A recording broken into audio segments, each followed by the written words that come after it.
बिस्मिल्लाहिर्रहमानिर्रहीम, अस्सलाम वालेकुम। मैं हूं रियाजुद्दीन और आप देख रहे हैं Venus sports celebrities with Riazuddin. जनाब, आज आपकी मुलाकात हम एक ऐसी शख्सियत से करा रहे हैं जिनका ताल्लुक़ क्रिकेट से है, और उनके कैरियर की जो सबसे ख़ास बात है वो ये है कि जब उन्होंने सिर्फ 6 फर्स्ट क्लास मैचेस खेले थे तो 18 साल की उम्र में उनको टेस्ट क्रिकेट में डेब्यू करने का एजाज़ हासिल हुआ। उन्होंने पहला मैच 1965 में रावलपिंडी में न्यूजीलैंड के ख़िलाफ़ खेला और न्यूजीलैंड के ख़िलाफ़ ही उन्होंने अपना आखिरी टेस्ट मैच रावलपिंडी में खेला। उन्होंने फ़र्स्ट क्लास उनके मैचेस की तादाद 111 है और टेस्ट मैचेस उन्होंने 5 खेले, लेकिन जिस ज़माने में उन्होंने क्रिकेट खेली वो टेस्ट क्रिकेट का सुनहरी दौर था और उस ज़माने में बहुत ही कम टेस्ट मैचेस खेले जाते थे। उन्होंने मजमूई तौर पर टेस्ट क्रिकेट और फर्स्ट क्लास क्रिकेट में मजमूई तौर पर 5,729 रन बनाने का एजाज़ हासिल किया और उसके साथ साथ 155 विकेटें भी उन्होंने हासिल की, इसलिए कि न सिर्फ वो बेहतरीन बैटर थे बल्कि उसके साथ साथ वो जो थे right arm off break bowler भी थे। और उनको एक एजाज़ ये भी हासिल है कि वो पाकिस्तान क्रिकेट बोर्ड की सिलेक्शन कमेटी के 2 मरतबा चेयरमैन रहे और 8 मरतबा उन्होंने सिलेक्शन कमेटी में बहसियत मेंबर काम किया। उसके साथ साथ उन्होंने कराची सिटी क्रिकेट एसोसिएशन में मुसलसल 10 साल तक वो खिदमत अंजाम दी बहसियत चेयरमैन सिलेक्शन कमेटी, और उस दौर में जब वो पीसीबी के साथ थे और केसीसी के साथ थे उस वक्त पाकिस्तान की टीमों ने और कराची की टीमों ने बड़े एजाज़ात हासिल किए, टेस्ट सीरीज़ भी जीती और मुख्तलिफ जो इंटरनेशनल मैचेस थे उसमें भी कामयाबी हासिल की।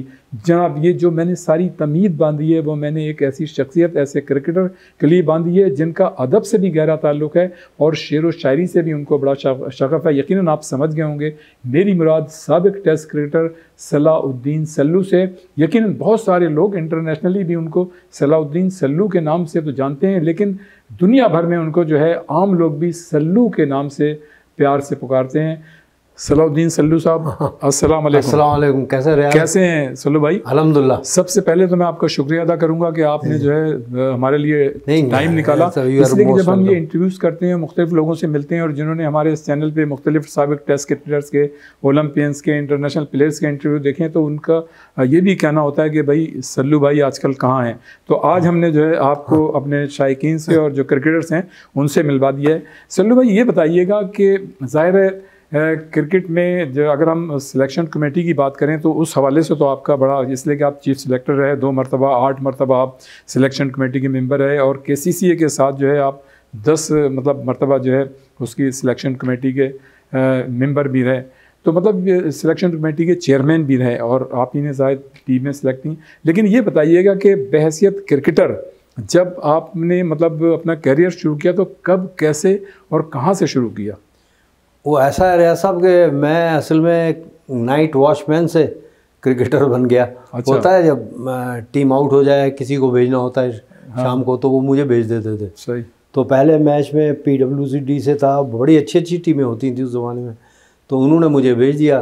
वक़ार हसन साहब अल्लाह जनरल से बड़े अजीम इंसान भी थे और क्रिकेटर बड़े ज़बरदस्त, वो कप्तान थे। तो उन्होंने कहा कि सल्लू मियाँ तुम पैड लगाओ, कहते थे। अच्छा। पैड लगाओ। खैर वो आउट हुआ तो मैं अंदर चला गया, तो मैंने दूसरे दिन 86 किए। इसी तरह दूसरे मैच में भी ऐसे ही पोजीशन आ गई, उसमें फिर मैं अंदर चला गया, मैं दूसरे दिन 87 किए। फिर तीसरा फाइनल, उस ज़माने अयूब जोनल होता था टूर्नामेंट, तो वो उसमें मैं गया तो फिर मैंने 91 किए। तो फिर कायदे आज़म ट्रॉफ़ी का पहला मैच हुआ, जो कि सबसे बड़ा टूर्नामेंट होता है यहाँ का, पाकिस्तान का। तो उसमें वक़ार साहब की तबीयत ठीक नहीं थी, तो कहने लगे अलीमुद्दीन साहब लेजेंडर, वो उस वक्त कप्तान हो गए। तो उन्होंने कहा अलीम भाई ऐसा कीजिएगा कि मेरी जगह नंबर 3 पे सल्लू को भेज दीजिएगा। सही।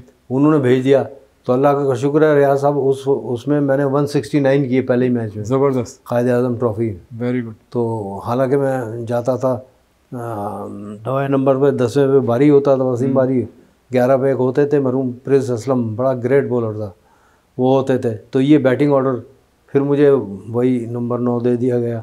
बहरहाल मेहनत करके फिर आगे बढ़े और फिर जैसा आपको पता है कि 65 में खेले, मगर उस वक्त पैसा वैसा नहीं होता था रियाज साहब जी। बिल्कुल। उस वक्त आप ताज्जुब करेंगे कि हमें टेस्ट खेलने के 15 रुपए डेली मिलते थे। वाह, ज़बरदस्त। हाँ, और 15 ही रुपए केसीए देता था। अच्छा, अब तो 15 करोड़ की मालियत के हैं सारे प्लेयर सब। अच्छा, ये बताइए कि इंग्लैंड में आपने बड़ी क्रिकेट खेली। हाँ, स्कॉटलैंड में। तो कितना मतलब है कि उसका फ़र्क था स्कॉटलैंड में क्रिकेट खेलना और पाकिस्तान में? स्कॉटलैंड का ज़ाहिर वो स्टैंडर्ड तो नहीं था जो इंग्लैंड का था या पाकिस्तान का था वहाँ उतना, लेकिन उसमें ये था कि मुझे इत्तेफाक से कॉन्ट्रैक्ट ऐसे मिला कि इंतखाब आलम साहब हमारे हैं, जी, वो खेलते थे वहाँ से। West of Scotland Cricket Club था ग्लासगो में, स्कॉटलैंड में, तो वो वहाँ से खेलते क्रिकेट। फिर उनको ऑफ़र आई सरे काउंटी से। सही। जब उन्हें सरे काउंटी से ऑफ़र आई तो उन्होंने मुझे रिकमेंड कर दिया कि यहाँ इसको बुला लें। फिर मैं वहाँ गया तो वहाँ 13 साल खेला मैंने, माशाल्लाह। ज़बरदस्त। अच्छा, आपने मतलब वैसे क्रिकेटर भी ज़ाहिर है आप ग्राउंड पे रहे और उसके साथ साथ चीफ सिलेक्टर और फिर सिलेक्टर रहे, कहाँ ज़्यादा एंजॉय किया आपने? नहीं, जब चीफ सेलेक्टर था तो मैंने बड़ा देखिए रियाज, एक बात आप भी समझते हैं और जानते हैं कि हमारे माशरे में जो है ना सिफारिश का नासूर बड़ी बुरी तरह फैला हुआ है। हमारे कल्चर का हिस्सा है, चाहे वो डिपार्टमेंट हो, चाहे खेल हो, या और कोई जगह हो, वहाँ सिफारिश बड़ी चलती है। तो मैंने ऐसा किया, जो चीफ सिलेक्टर ज़्यादा दबाव में होता है, दबाव में, हाँ, तो मैंने वो दबाव वगैरह लिया नहीं। आपने तो रिज़ाइन भी किया था मेरे ख्याल से। हाँ, 1-2 दफ़ा रिज़ाइन किया, बात नहीं सुनी उन्होंने। तो क्या हुआ कि जब मैं आया पहली दफ़ा केसीए में, तो मैंने ओपन ट्रायल कर दिए। 750 लड़के आए। अच्छा। मैं दिन भर खड़ा, मैं टांगे टूट गई उस ज़माने में, ज़ाहिर है फिट थे। तो बहरहाल हुआ ये कि मैंने ओपन ट्रायल किए, 750 लड़के आए। उसमें से बड़ी मेहनत करके मैंने 3-4 दिन में 16 लड़के निकाले मेरिट पे, और उसका कप्तान किया इकबाल कासिम को। तो वो टीम कराची, जो 12 साल से, क्या कराची में टैलेंट नहीं है? कराची में 12 साल से एक कप नहीं जीती थी। सही। जब मैंने सबको निकाल दिया और 16 लड़के निकाल के इकबाल कासिम को कप्तान दिया, तो आप बिलीव करें, Quaid-e-Azam trophy, patterns trophy, under 19 हम तीनों टूर्नामेंट जीत गए। अच्छा, ये बताइए कि देखें टेस्ट के तीनों फॉर्मेट ज़ाहिर है उनका अलग अलग जायका है। टेस्ट क्रिकेट, ओडीआई और T20 में मतलब किस में आपको, ज़ाहिर है आपने तीनों मेरे ख्याल से फॉर्मेट की टीमें सेलेक्ट की होंगी, हाँ, तो उसमें कहाँ ज़्यादा मुश्किल पेश आती? उसमें 2020 में आती थी मुश्किल पेश, इसलिए कि वो ज़रा ऐसे फॉर्मेट है ना कि उसमें आपको ऐसा प्लेयर चाहिए होते थे कि जो फील्डर अच्छे हों और तेज़ खेलते हों। सही। तो उसमें नाराज़ भी हो गए मोहम्मद यूसुफ हमसे कि मैंने कहा ये फील्डर अच्छे नहीं हैं, तो इनकी जगह मैंने दूसरे को ले लिया। सही। तो वो नाराज़ हो गए थोड़ा, हालांकि नाराज़गी की बात थी नहीं ऐसी, लेकिन बहरहाल तो असल में जैसे मैंने बताया ना, जब सिफारिश नहीं ली तो टीमों ने कारकर्दगी बड़ी अच्छी हो गई टीमों की। सही। उसके जैसे मैंने मेरिट पे, मतलब मेरिट पे सिलेक्ट टीमें आई, तो उस पर ये हो गया। तो उसमें बहुत सारे लड़के फिर आना शुरू हुए उसमें। अब जैसे सईद अनवर था, जी, मैंने कहा आप बिलीव करें कि उसके लिए मुझसे कहते थे कि एक और लड़का था उसको खिलाएं, वो इतना अच्छा नहीं था, तो मैंने नहीं खिलाया। तो मैं PIA में काम करता, मेरी शिकायत कर दी चेयरमैन से, दबाव डालने के लिए चेयरमैन ने बुला लिया मुझे। अल्लाह जन्नत बख्शे दाऊद पोटा साहब, बड़ी अच्छी शख्सियत थे वो। हाँ, तो उन्होंने कहा सही आप खिलाते नहीं शुएब को। मैंने कहा सर वो बनती नहीं है जगह वनडे में, टेस्ट में देखेंगे उसको, लेकिन कहला मैं आपसे कह रहा हूँ खिलाएं। तो रियाज मैंने खिलाया नहीं, तो दबाव क्या हुआ कि भाई द टाइम मैं हेड ऑफिस से यहाँ हूँ, कराची बुकिंग ऑफिस में था, इंटरलाइन मैंने, तो मेरी पावर विदड्रॉ करके दी गई कि मैं किसी उस पर साइन नहीं कर सकता। अच्छा। किसी पेपर पे दबाव डालने के तरीके थे ना, लेकिन किया सिलेक्ट फिर भी मैंने सईद अनवर को। ज़बरदस्त। और बाद में वही लड़का वर्ल्ड क्लास प्लेयर बन गया। आपने गौर किया, 194 किए उसके, वो बड़ा दिन उसका रिकॉर्ड भी कायम रहा। बिल्कुल, इसमें तो कोई उसमें फिर शाहिद आफरीदी को लेके आया, नदीम खान था, मोइन खान को लेके आए, मोइन खान को अंडर 19 का कप्तान भी किया। ये सारे वो जो टेस्ट क्रिकेटर्स हैं जो आपके दौर में, जो हमारे दौर से इंट्रोड्यूस हुए। और फिर मैं ले गया मैनेजर हो गया इंडिया अंडर 19 लेके, वहाँ मोइन खान को मैं देखा तो इसने बहुत अच्छी कि कीपिंग भी की। तो फिर मैंने आके, इमरान खान होते तो उस वक्त कप्तान, उसको आया कि भाई ये लड़का अच्छा है, इसको आप देखो। तो उन्होंने भी देखा, फिर उन्होंने कहा हाँ ये लड़का अच्छा है। तो उसने फिर मोइन खान ने रिप्लेस किया दूसरे विकेट कीपर्स को। अच्छा, आपके इस पूरे मतलब क्रिकेट कैरियर में बहैसियत प्लेयर भी और बहैसियत चीफ सिलेक्टर कहाँ आपको मतलब कोई ऐसा वाक़या जहाँ बहुत ज़्यादा खुशी हुई और कोई ऐसी चीज़ जहाँ आपको मायूसी हुई हो? मैं खुशी तो जब होती थी ज़ाहिर है जब टीम जीतती थी, सही। और मायूसी जब होती थी जब जिताया मैच हार जाते। एक ज़माने में वो मैच फिक्सिंग भी चली हुई थी, तो आप बिलीव करें रियाज कमाल हो गया था कि अभी 20 ओवर थे, कोई 26-27 रन करने थे और 6 खिलाड़ी थे और 6 के 6 आउट हो गए, वो नहीं कर पाए। सही। तो वो मायूसी जो बात कर रहे हैं ना, तकलीफ बड़ी हुई, लेकिन बाद में पता चला सब मिले हुए थे आपस में। सही। अच्छा, दूसरी तरफ आते हैं। इस वक्त जो हम देख रहे हैं कि आईसीसी चैम्पियंस ट्रॉफ़ी, मतलब आईसीसी का बहुत बड़ा इवेंट है। इससे पहले पाकिस्तान ने 1987 में वर्ल्ड कप कराया था इंडिया के साथ मिलके, फिर 1996 में इंडिया, पाकिस्तान और श्रीलंका। और इसका मतलब है कि पाकिस्तान के में आईसीसी चैम्पियंस ट्रॉफ़ी जो है कामयाबी के साथ कराई जा सकती है। और आईसीसी ने कई साल पहले पाकिस्तान को ये अलॉट किया था, लेकिन अब आप ये देखें कि ये भारत की हठधर्मी कह लें कि ये हाइब्रिड मॉडल पे चला गया है। हाँ। और आप इसे मतलब ये कि फ्यूजन फार्मूला कह लें या पार्टनरशिप कह लें कि 2028 तक आईसीसी के तहत पाकिस्तान और इंडिया के मैचेस जो हैं न्यूट्रल मुकाम पे खेलेंगे। इस सारी चीज़ को आप किस तरह से देखते हैं? क्या आप ये समझते हैं, ज़िमनी सवाल इसी में मैं करूँगा, कि अगर एशिया कप जब हमें मजबूर किया गया हाइब्रिड मॉडल पे, अगर ये सारी एक्सरसाइज उस वक्त कर ली जाती तो शायद इस वक्त मामला इतने पेचीदा ना होते। क्या कहेंगे? नहीं, आप सही फरमा रहे हैं, लेकिन बात यह है कि इंडिया पाकिस्तान में क्रिकेट होना चाहिए। Is nothing to do with politics. और आप वहाँ के दोनों अगर देखें, अवाम एक है और दोनों चाहते हैं कि ये दोनों आपस में खेलें। हम जाके इंडिया खेलें, इंडिया यहाँ आए, तो उसमें क्राउड भी आपने देखा कि बड़ा ज़बरदस्त होता है, jam pack stadium, jam packed होता है। कि ये दो वाहिद कंट्रीज़ हैं जिनका दुनिया भर में दोनों शायकीन भी देखते हैं क्रिकेट इन दोनों की, और चाहते हैं कि इनके मैचेस हों। और मैं भी यही चाहता हूँ कि दोनों के मैचेस हों ताकि ज़रा अच्छा रहे। अच्छा, आप देखें ना कि एक ज़माने में क्रिकेट डिप्लोमेसी के ज़रिए जो है दोनों मुल्कों के ताल्लुकात को बेहतर बनाने की कोशिश की गई थी। और हम जहाँ भी मतलब ये जो भारतीय जो अवाम है, शायकीन हैं, जब उनसे मिलते हैं गैर मुल्कों में, तो वो यकीनन इस बात की हामी है कि बाईलैटरल सीरीज़ भी होनी चाहिए पाकिस्तान के साथ, और दोनों मालिक एक दूसरे में जाके खेलने भी चाहिए। लेकिन ज़ाहिर है ये हुकूमत का मामला है उनका, जो वो अपनी टीम को परमिशन नहीं देती। और हमारी तो जितनी भी मतलब जिस दौर को भी उठा के देख लें हुकूमतों को, उन्होंने हमेशा मतलब कि खेल में सियासत को ना शामिल करने की बात की है, इनकरेज किया है, इनकरेज किया उनका क्रिकेट को इनकरेज किया। और क्रिकेट से जैसे आपने पहले फरमाया कि हालात जो है ना वो बेहतर होते चले जाते हैं। ज़िया-उल-हक साहब के दौर में टीम गई थी, ज़िया-उल-हक साहब खुद भी देखने गए थे मैच, तो उसमें चक्कर ये था कि ये यूसुफ रज़ा गिलानी भी गए थे मैच देखने जी।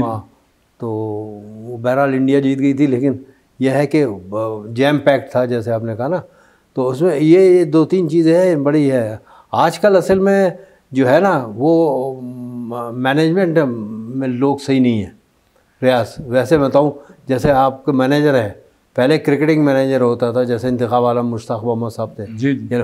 और उसके बाद आपने अज़हर महमूद जैसे, जिनको मैं एक छोटी सी मैं आपको मिसाल दूं, ये अज़हर महमूद जब PSL हो रहा था पाकिस्तान सुपर लीग, तो ये कोच थे इस्लामाबाद, जो कि एक लोकल क्लब वो था क्लब इस्लामाबाद यूनाइटेड, उसके ये कोच थे। उसको ड्यूरिंग, आपको हैरानी होगी कि ड्यूरिंग टूर्नामेंट उनको हटा दिया गया था, और पाकिस्तान ने उन्हें ले लिया। अब वही अज़हर महमूद हैं जो जगह इंजॉय करते फिर रहे हैं, और क्रिकेट का उनको ज़ाहिर है वो नो हाउ नहीं है जो जैसे राशिद लतीफ़ को है या आमिर सुहेल को, इन लोगों को वो बात नहीं है। हालांकि ये दोनों पाकिस्तान के कप्तान भी रह चुके हैं, तो ये सब चीज़ें हैं। इसको क्या अच्छा सल्लू भाई, यहाँ पे वक्त हो रहा है ब्रेक का, लेकिन एक सवाल मैं छोड़ के जा रहा हूँ, वो ये कि जो मैंने अभी कुछ देर पहले भी किया था कि जब एशिया कप आज से चंद साल पहले भारत ने हमको हाइब्रिड मॉडल पे मजबूर किया, क्या उस वक्त हमारे मतलब जो बोर्ड के लोग थे वो उनका विज़न जो था इंटरनेशनली नहीं था, ये आगे को मतलब वो ज़्यादा सोच नहीं सकते थे। अगर ये सारी एक्सरसाइज उस वक्त हो जाती तो शायद हमें इन हालात का सामना ना करना पड़ता जब हुआ। बहरहाल यहाँ पर एक ब्रेक, और ब्रेक के बाद फ़ौरन वापस आते हैं, यहीं से इस सिलसिले को शुरू करते हैं।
एक मरतबा फिर हम आपको प्रोग्राम में खुशामदीद कहते हैं। हमारे साथ मौजूद हैं साबिक टेस्ट क्रिकेटर और साबिक चीफ सिलेक्टर सलाउद्दीन सल्लू। सल्लू भाई, ये बताइए, जो मैं सवाल मैंने इससे पहले किया था कि जब एशिया कप पाकिस्तान को अलॉट किया गया था तो ये जो वो भी हाइब्रिड मॉडल पे चला गया, जिस तरह से अभी ये सूरत हाल ICC चैम्पियंस ट्रॉफी के हवाले से हुई है।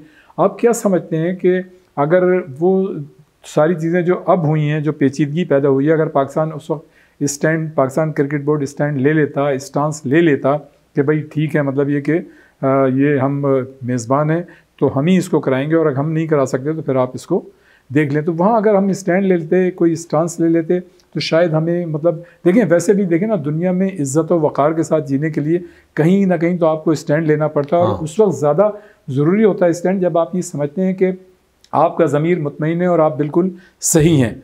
तो अगर उस वक्त क्या इंटरनेशनली विजनरी लोग नहीं थे हमारे पास? पता नहीं, समझ नहीं आया उस वक्त।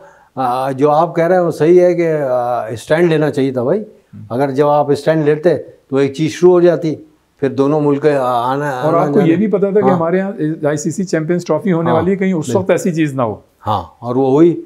देखें, अब वो कह रहे हैं कि हम नहीं आएंगे, तो मतलब आप उनको अपर हैंड मिला हुआ है ICC से। मेरे ख्याल में ज़्यादा तगड़ा बोर्ड तो इंडियन क्रिकेट बोर्ड है। अलग ऐसा रहा है कि ICC की जो अहमियत और हैसियत थी, अब इंडियन क्रिकेट बोर्ड के आगे जो है वो बिल्कुल ढेर हो जाता है। अब उनका डोमिनेशन है, ICC डोमिनेट कर रहे हैं। आपने सही कहा, वो डोमिनेट करते हैं इंडियन क्रिकेट बोर्ड ICC को। ICC तो टूथलेस है बिल्कुल, उसका वो नहीं है। और पाकिस्तान का ज़ाहिर है वो बात नहीं है जो इंडिया की है। इंडिया मुल्क भी बड़ा है, लेकिन बात यह है मुल्क बड़े होने से फ़र्क नहीं पड़ता। तो ऐसे तो चाइना की टीम आप ले लें तो वो तो सबसे ज़्यादा आगे जाना चाहिए। लेकिन सवाल ये पैदा होता है कि जो आप कर रहे हैं, जैसा आपने कहा कि एक जगह तो कहीं ना कहीं तो आदमी को स्टैंड लेना होता है ना। और एक ऐसी सूरत में जब आप ये समझते हैं कि ये हम जो है मतलब सही हक पे हैं, हाँ, और आपका ज़मीर मुतमईन है कि हम सही हैं। हाँ, सही बात है जी। सल्लू भाई, हमारी जो पाकिस्तान क्रिकेट टीम है, हमने देखा कि गुज़श्ता दिनों उसने ज़िम्बाब्वे को भी वनडे में शिकस्त दी, फिर पाकिस्तान ने जनूबी अफ्रीका को बड़े बेहतरीन तरीके से शिकस्त दी, बल्कि वाइट वॉश किया, और इससे कबल ऑस्ट्रेलिया को भी ऑस्ट्रेलिया में शिकस्त देने में कामयाबी हासिल की थी। गो के वसीम अकरम की क़यादत में भी हम एक मरतबा जो है ऑस्ट्रेलिया को हरा चुके हैं। लेकिन जैसे ही हम टेस्ट क्रिकेट में जनूबी अफ्रीका के खिलाफ आते हैं तो हमारी परफॉर्मेंस जो है वो एकदम ख़राब हो जाती है। और हम हमेशा ये कहते हैं कि हमारी टीम की परफॉर्मेंस में कंसिस्टेंसी नहीं है, हमेशा से अनप्रेडिक्टेबल रही है। और इस चीज़ को उन्होंने साबित किया कि जहाँ वो इतनी अच्छी परफॉर्मेंस पेश करें दूसरे फॉर्मेट में, कम से कम उसकी लाज रखनी चाहिए थी। लेकिन हमारी टीम जो है वो उसको फॉलो ऑन भी हुआ, वो कि उसने बैक बाउंस करने की कोशिश की। हाँ, मगर वो रन इतने कर दिए, 651 रन बहुत होते हैं रियाज। और बात ये है कि ये सिफारिश अगर छोड़ दें लेना और उसूलों पे समझौता ना करें। देखिए उसूल पे जहाँ समझौते किया वहाँ टीम तनज़्ज़ुली का शिकार हो जाती है। तो वही कहते हैं ना कि उसूलों पर जहाँ चाहे टकराना ज़रूरी है जो जिंदा हो तो फिर जिंदा नज़र आना ज़रूरी है। क्या बात है, ज़बरदस्त। तो मतलब हम कहाँ गलती कर रहे हैं? अगर जिस तरह से देखें ना, कहाँ गलती, कहाँ कमज़ोरी है हमारी? मेरे ख्याल में देखें, एक दौर तो वो था जब इमरान खान, वसीम अकरम, वक़ार यूनुस आपको जिताते थे। पाकिस्तान ने हमेशा डोमिनेट किया फास्ट बॉलर से, इंडिया ने हमेशा डोमिनेट किया स्पिनर से। बेदी थे, परसन्ना था, वेनकट था, ये बड़े ज़बरदस्त बॉलर्स थे जो इंडिया अंडर प्रिपेयर्ड विकेट बनाती थी उनके लिए। सही। वो अंडर प्रिपेयर्ड विकेट ये होता है कि रोल कम करते हैं। जब रोल कम करेंगे तो गेंद ग्रिप लेगा, जब ग्रिप लेगा तो टर्न होगा। सही। तो उस पर खेलना मुश्किल हो जाता है। सही। आप तो वैसे भी right arm off break bowler थे। हाँ। और आप ज़्यादा बेहतर समझते हैं कितना ज़रूरी होता है कि स्पेशलिस्ट किसी भी टीम में होना? बहुत ज़रूरी होता है, ख़ासतौर से टेस्ट क्रिकेट में। आपको आप देखिए, मुझे बड़ी तकलीफ हुई, इन्होंने सरफराज को निकाल दिया विकेट कीपर को, हालांकि उसको नहीं निकालना चाहिए था। वो देखिए वाहिद वो था जो विकेट कीपर, ये भी मोहम्मद रिजवान अच्छा है लेकिन ये बैट्समैन भी है। वो प्योरली जब आप टेस्ट क्रिकेट की साइड सेलेक्ट करें तो उसमें स्पेशलाइज लें आप लोग, चाहे बॉलर हो, चाहे बैट्समैन हो, चाहे स्पिनर हो, चाहे विकेट कीपर हो, उसमें आपको हमेशा ये लेना पड़ेंगे लोग। अच्छा, किसी भी टीम की कामयाबी में कप्तान का कितना रोल होता है? कप्तान का इंटेलिजेंट होना ज़रूरी होता है, उसके टाइमली डिसीजन ज़रूरी होते हैं। जैसे हम पैट कमिंस को देखा करते थे, रोहित शर्मा की उनकी जो कप्तानी थी, और भी दूसरे कप्तान हैं उनकी मिसाल दी जा सकती है। तो क्या मतलब कप्तान को कितना एनर्जेटिक और जो आपने कहा ना, देखिए क्रिकेट खेलना अलग है और क्रिकेट को की समझ अलग है। सही। उसमें जो आपने कहा, जैसे आप उठा के देख रहे हैं पाकिस्तान की तारीख, ऐसे कारदार साहब मरूम एक बेहतरीन कप्तान थे, हालांकि वो एवरेज प्लेयर थे। उस ज़माने में 2 वर्ल्ड क्लास प्लेयर होते थे, हनी मोहम्मद साहब और फजल महमूद, जिससे वो टीम जिता देते थे कारदार साहब। लेकिन उसके बाद जैसे इंग्लैंड के माइक ब्रेडले थे, वो एक एवरेज प्लेयर थे, लेकिन उन्होंने जिस तरह हैंडल किया ना, जेफ वायकॉर्ट को और जॉन स्नो को, दोनों क्रैकपॉट थे, उनको हैंडल करना बड़ा मुश्किल था। तो माइक ब्रेडले ने बेहतरीन कप्तान थे, बड़ा पढ़ा लिखा, PhD था क्रिकेट में, आपको पता है। ज़बरदस्त। हाँ। अच्छा। ये बड़ी बात है। तो माइक ब्रेडले एक बड़े अजीम कप्तान निकले वहाँ के, और उन्होंने उन लोगों को हैंडल किया जिनको हैंडल करना मुश्किल है। कप्तान की खूबी यही है कि एक तो जैसा आपने कहा है, बैटिंग ऑर्डर सही रखे, किसको कहाँ भेजना है, फील्ड सेटिंग सही हो कि किस बॉलर पे कौन सी फील्ड लेनी है। अच्छा, लेकिन अभी आपने बात की कप्तानी की सरफराज के हवाले से कि विकेट कीपर वो स्पेशलिस्ट हैं, आप नहीं समझते कि कप्तान की हैसियत से सरफराज जो हैं बड़े कामयाब कप्तान रहे हैं, और उनका रिकॉर्ड जो है मेरे ख्याल से अगर आप देखें एक्सीलेंट रिकॉर्ड, ICC 2017 की जो चैंपियंस ट्रॉफी थी वो उन्होंने जितवाई, फिर उसके बाद जूनियर वर्ल्ड कप भी जितवाया, और उसके साथ आपने कोयटा ग्लैडिएटर्स को PSL में उन्होंने जितवाया, उसके बाद कराची की टीमों के भी वो कप्तान रहे। तो उनको मतलब बैक कलम जुम्बिश जो है उनको तमाम फॉर्मेट से हटा दिया। तो ये जुल्म है, ये जुल्म ज़ाती है, बहुत बड़ा जुल्म है। क्योंकि वो लड़का, जैसे आपने कहा, आपने बड़ी सच्ची बातें की है कि एक लड़का है जो कि बेहतरीन कप्तान रहा है, और वो उसके रिजल्ट्स प्रूव करते हैं बेहतरीन कप्तान रहा है, ये नहीं है कि वैसे ही तुक्का मार रहे हैं। अच्छा, शान मसूद भी कप्तान है और रिजवान भी कप्तान है। इससे पहले भी हम अगर शुरू से नज़र डालें तो कारदार साहब हुआ करते थे, फिर उसके बाद मुश्ताक मोहम्मद आए, और मुश्ताक मोहम्मद बहुत बड़ा। तो कंपैरिजन किस तरह से करेंगे जो ये सारी अभी तक मैं खेला हूँ, नंबर 1, नंबर 2, नंबर 3 करार देंगे?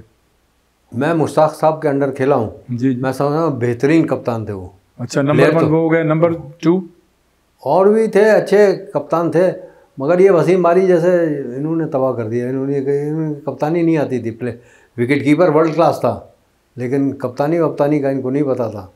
और भी दूसरे थे, मैं और अच्छा अब जो किसी का लेना नहीं चाह रहा। शान मसूद को अगर आप देखें, रिजवान को देखें या बाबर आजम को, तो किस तरह से कंपैरिजन करेंगे? मैं समझता हूँ इन तीनों में Mohammad Rizwan best, he is the best. और उनको जब एक कप्तान करो तो तीनों फॉर्मेट का कर दो। अगर वो खेल सकता है तीनों फॉर्मेट का कप्तान कर दें आप उसको, तो उससे बेहतर रहता है, बजाय इसके कि आप एक फॉर्मेट का करें, दूसरे को दूसरे का करें, तो वो रिस्पेक्ट लूज़ कर जाते हैं लड़कों के नज़रों में। आप करें ऐसा कि एक कप्तान करें और तीनों फॉर्मेट का कर दें। सही। तो अच्छा, अगर हम इंटरनेशनली देखें, जो दुनिया भर की टीमें हैं उनके कप्तान हैं, मतलब कहाँ, मतलब आप किस कप्तान मगर वो डिफरेंट वो करते हैं। ऑस्ट्रेलियन वो करते हैं, 2020 का अलग करते हैं, ODI का अलग, टेस्ट का अलग करते हैं। मैं ये समझता हूँ, मेरी नाक़िस राय ये है कि तीनों फॉर्मेट का एक कप्तान होना चाहिए, तीनों फॉर्मेट का एक कप्तान होना चाहिए। अच्छा, अभी जो जनूबी अफ्रीका के खिलाफ मैच हुआ टेस्ट क्रिकेट, उसमें हमारे साइम अयूब, जिन्होंने 9 इनिंग्स में मतलब 3 सेंचुरीज बनाई और एक उनकी 50 भी शामिल है, और ये सारे मतलब सेंचुरीज जो है ऑस्ट्रेलिया और जनूबी अफ्रीका और जिम्बाब्वे के खिलाफ उन्होंने बनाई, और एकदम से उन्होंने जो है आते ही वो छा गए। हाँ। वो कहते हैं ना कि वो आया, उसने देखा और छा गया। और अब एकदम से उनको जो है मंजरनामा तब्दील हो गया, इंजरी का शिकार हो गए। हाँ। और अब वो इंग्लैंड गए। तो आप क्या समझते हैं कि ICC चैंपियंस ट्रॉफी में, वैसे तो ये कहा जा रहा है कि डॉक्टर की रिकमेंडेशन पे हो सकता है कि वो फर्स्ट मतलब उसमें जो नाम देंगे ICC के लिए उसमें शामिल हों, तो कितना मतलब ये नुकसान है, तो कितना नुकसान होगा? अगर नुकसान सबसे बड़ा ये हो रहा है कि आपने भेजा हुआ उसके साथ अजहर महमूद को जी। वो Azhar Mahmood he is not a physician, orthopaedic वो थोड़ी है। आपको भेजना चाहिए था इसको यहाँ से कोई बहुत ही अच्छा स्पोर्ट्स इंजरी को जो जानता हो और उसकी दवा भी जानता हो, उसको भेजना चाहिए था। अभी इनको ही जॉय राइडर, ये अजहर महमूद जो है अपने घूमता फिर रहा है, और जाहिर है उसको अली बे नहीं पता। नहीं, उसमें अजहर महमूद क्या कसूर? जाहिर है जो ऊपर से मतलब कहा गया होगा तो वो गए।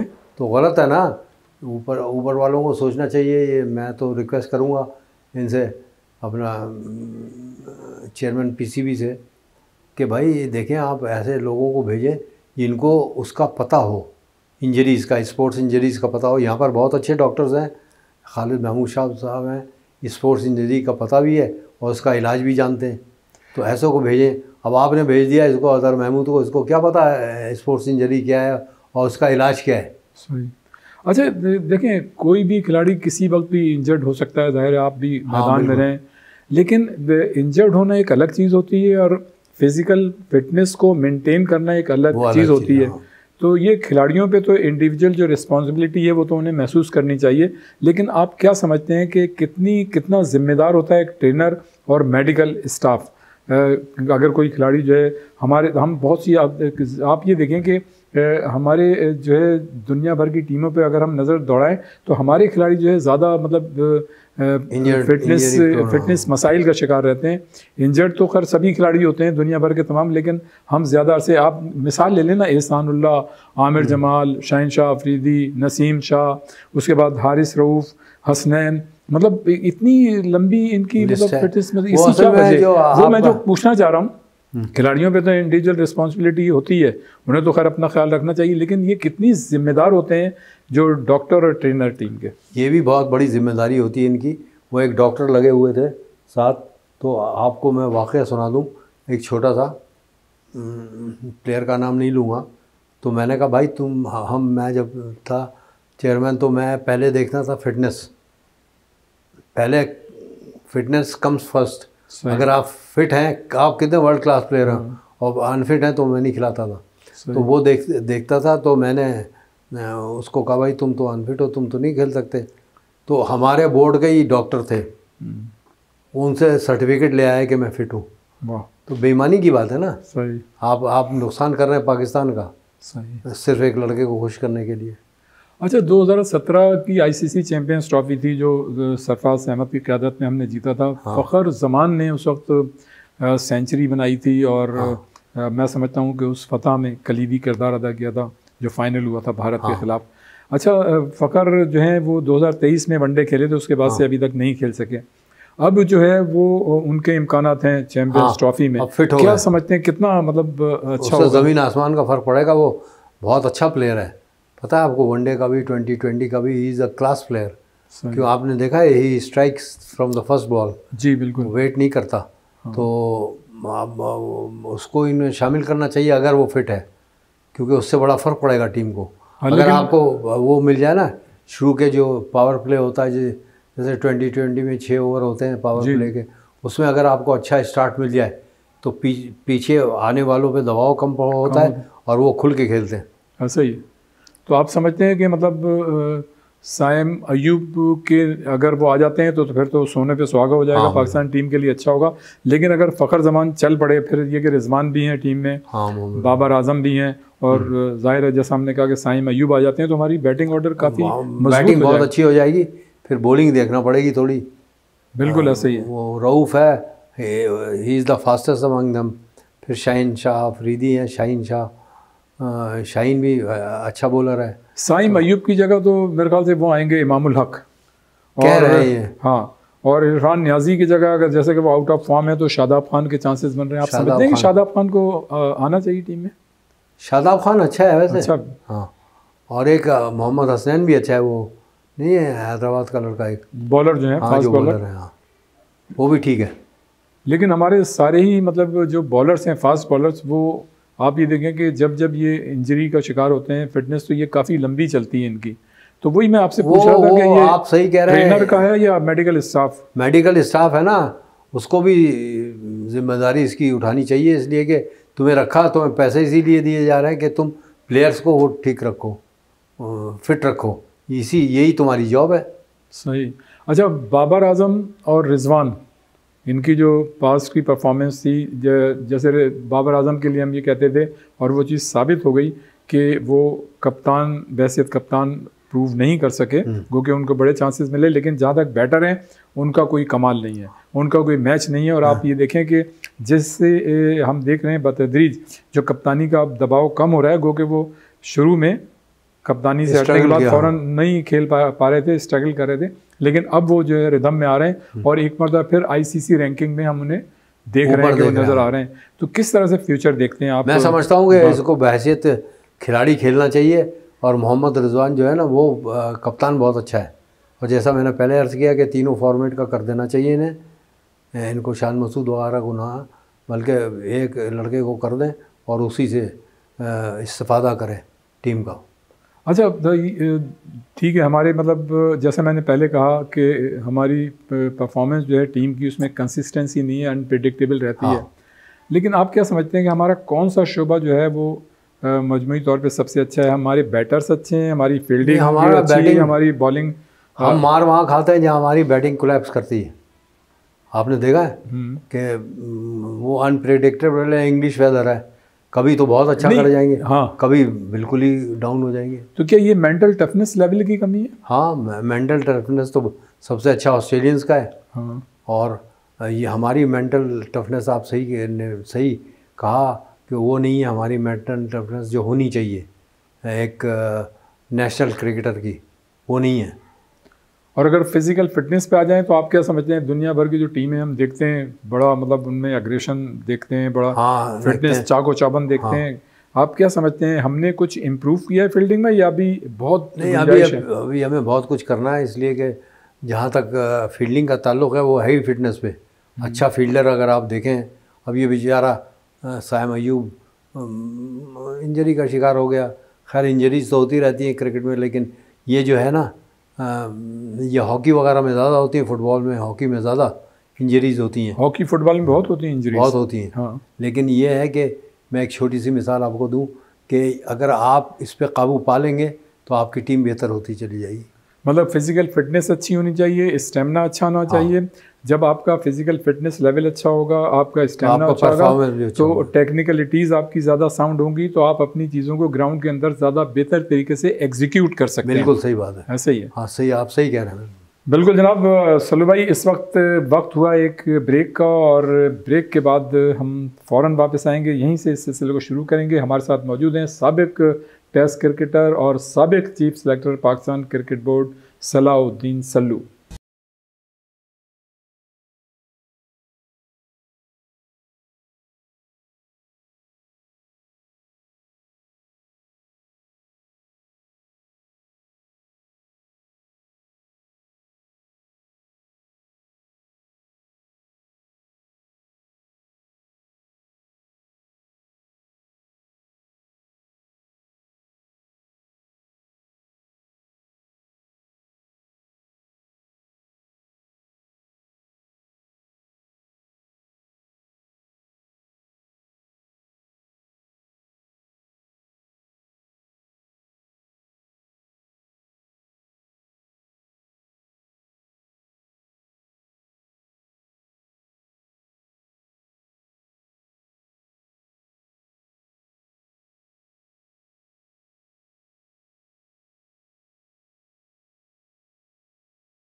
एक मतलब फिर हम आपको प्रोग्राम में खुशामदीद कहते हैं। हमारे साथ मौजूद हैं साबिक टेस्ट क्रिकेटर और साबिक chief selector Pakistan Cricket Board Salahuddin Sallu.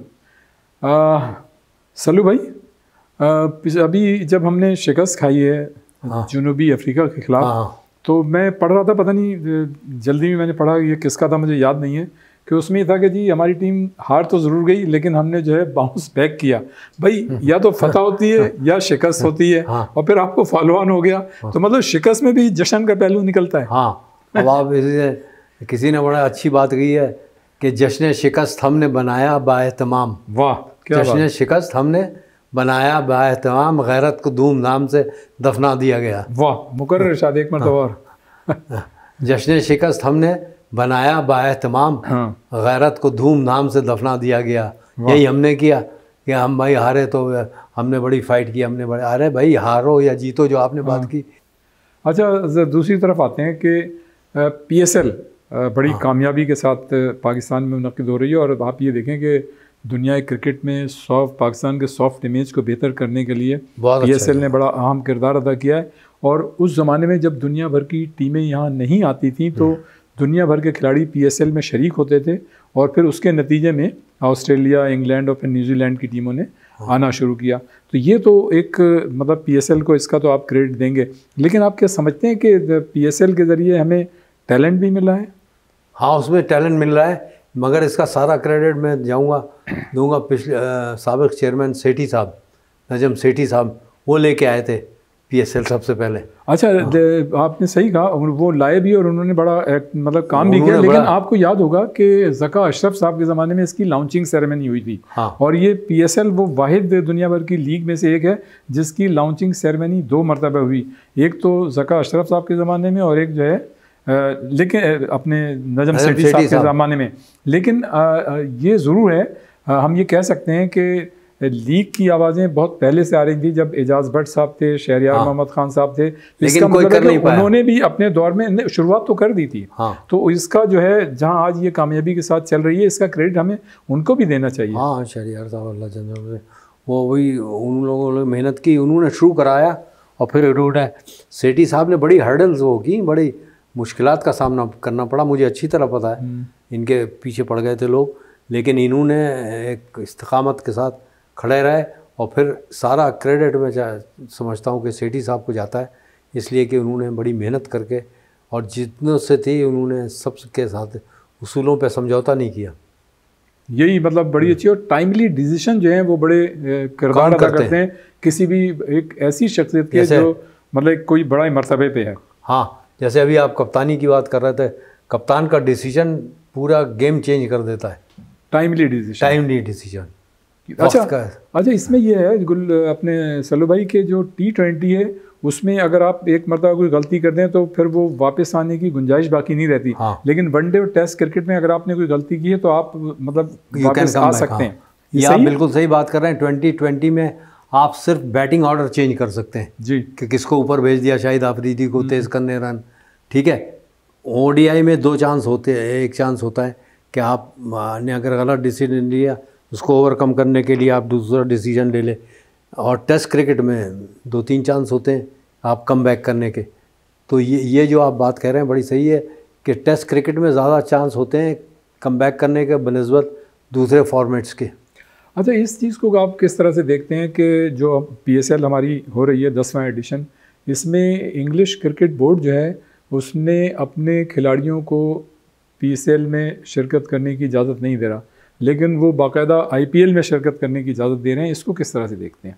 ये तो मेरे ख्याल में ज़्यादती है, बहुत बड़ा बोर्ड को, और ख़ुद इंग्लिश प्लेयर भी कह रहे हैं कि ये ज़्यादती है। हाँ, वो मैंने पढ़ा था 1-2 का, मैंने कहा दिस इज़ नॉट राइट। इस पर यहाँ पर स्टैंड लेना चाहिए पाकिस्तान क्रिकेट बोर्ड को कि व्हाट इज़ दिस यार, आप वहाँ बात करनी चाहिए। हाँ, और क्या, IPL में जा रहे हैं आप, ICC में जाके बात करें और सख्ती से बात करें कि ये क्या बात है कि एक मुल्क में आप जाने की इजाज़त दे रहे हैं, दूसरे मुल्क में आप जाने की इजाज़त नहीं दे रहे हैं। बल्कि हमारी PSL जो है वो भी बड़ा अच्छा टैलेंट मिल रहा है उससे, और जो लोग आते हैं बड़े खुश हैं, बाहर से जो आते हैं उनसे मेरी 1-2 से बात भी हुई है, वो लोग बड़े खुश हैं यहाँ पाकिस्तान आके। ये रहने का इंतज़ाम भी अच्छा है, खाने पीने का भी ठीक है, लुक आफ्टर भी की जाती है उनकी, तो बहरहाल ये तो ज़ाती है कि एक मुल्क में दें या दूसरे में ना दें। अच्छा, आईसीसी चैम्पियंस ट्रॉफ़ी की तरफ आते हैं। आप क्या समझते हैं कि आईसीसी चैम्पियंस ट्रॉफ़ी, ज़ाहिर है पाकिस्तान उसका मेज़बान है और जो पेचीदा सूरत हाल हुई हाई बेड मॉडल पे चला गया, लेकिन अब इसको हम किस तरह से यादगार और शानदार बना सकते हैं दुनिया भर के लिए? नहीं, एक तो इसको अच्छी तरह टेलीवाइज करना चाहिए बेहतरीन तरीके से, ताकि दुनिया में सॉफ्ट इमेज जाए पाकिस्तान का। फिर ये मेरे ख्याल में इंडिया से दुबई में खेलेंगे, मेरा अपना ख्याल है, श्रीलंका में नहीं, दुबई में खेलेंगे और वहाँ से भी बड़ी अच्छी चीज़। लेकिन इनको परसू करना चाहिए इंडियन क्रिकेट बोर्ड से कि भाई आप यहाँ आके खेलें और आप जब कहेंगे हम वहाँ जाएंगे। हाँ, तो उसमें पता है क्राउड बड़ा ज़बरदस्त डिसाइड हो गया है कि ज़ाहिर है 2028 तक जो है जितने भी आईसीसी के इवेंट्स होंगे वो, लेकिन बायलैटरल सीरीज़ है वो भी ज़ाहिर है उसकी भी सूरत है। बहरहाल जनाब, ये था हमारा आज का प्रोग्राम और यकीनन आपको ये प्रोग्राम पसंद आया होगा। सल्लू भाई, मैंने आपसे बहुत सारे सवालात किए, आपने उनके जवाबात दिए। कोई ऐसी बात जो मेरे सवाल में शामिल ना हो और आप क्रिकेट के हवाले से कहना चाहते हो, एक तो वो, दूसरे ये कि हमारे जो नौजवान हैं उनके लिए कोई पैगाम कैमरे? मैं समझता हूँ एक तो रियाज ये ज़रूरी है कि मैनेजर क्रिकेटिंग होना चाहिए।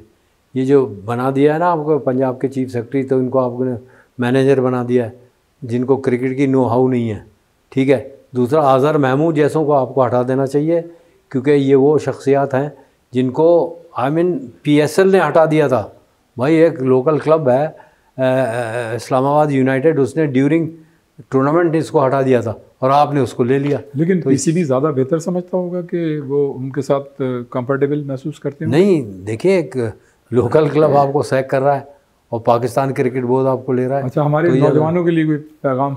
मैं समझता हूँ कि नौजवानों के पैगाम ये है, मेहनत मेहनत मेहनत, ये असल चीज़ है। जैसे स्पोर्ट्स में हमारे कायद आज़म साहब ने एक स्पोर्ट्स फंक्शन में फरमाया था, टू विन और lose is nothing, is the spirit behind the effort that counts.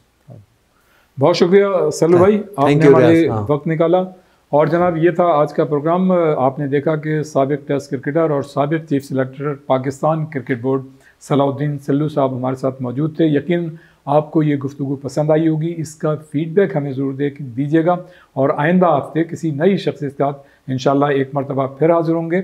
उस वक्त तक के लिए रियाजुद्दीन को इजाज़त दीजिए। अल्लाह हाफिज़।